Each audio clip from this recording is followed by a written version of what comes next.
নমস্কার বন্ধুরা, তাপস পরিবারের সবাইকে অনেক অনেক ধন্যবাদ জানাই।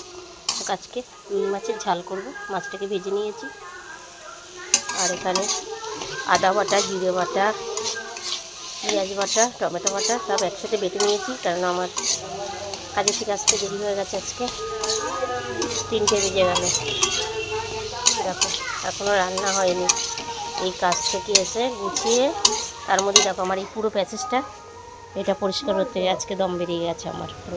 পুরো এখান থেকে জলে জল হয়ে গেছে।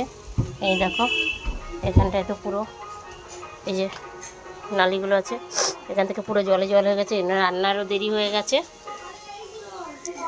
সব ধুয়ে পরিষ্কার করে এই রান্না বসিয়েছি।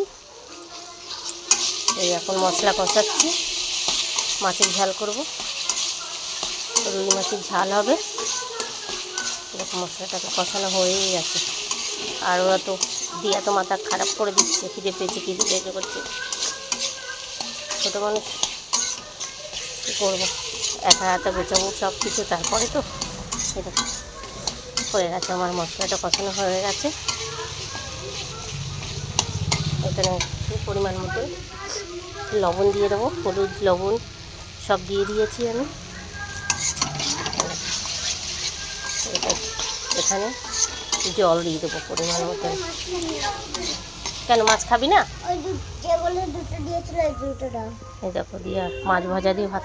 এই মাছ নিবি না? ডাগার মাছ নিবি না? পেটির মাছ নিবি? ওই দুটোই যা, শুধু ভাত নিয়ে চলে গেল। মাছ ভাজা দিয়ে ভাত খাবে। আর আমি এখানে মশলা থেকে চলো, আজকে একটু তাড়াতাড়ি আছে।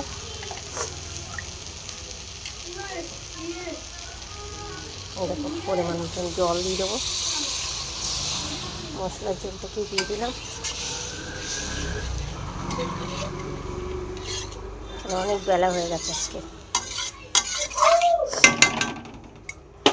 এবার এক এক করে মাছগুলো এখানে, ওই কারেন্ট এসছে দেখ, পাখা চালা। মাছগুলোও দিয়ে দিয়েছি।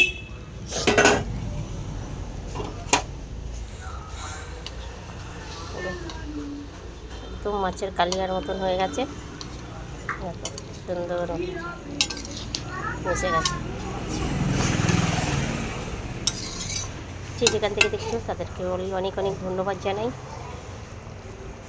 আর আমার এই ভিডিওটা যদি ভালো লাগে অবশ্যই লাইক করো, কমেন্ট করো, সাবস্ক্রাইব করে দিও। সবাই ভালো থেকো। এখানেই রাখছি, অন্য অন্য ভিডিও নিয়ে আবার শেয়ার করবো।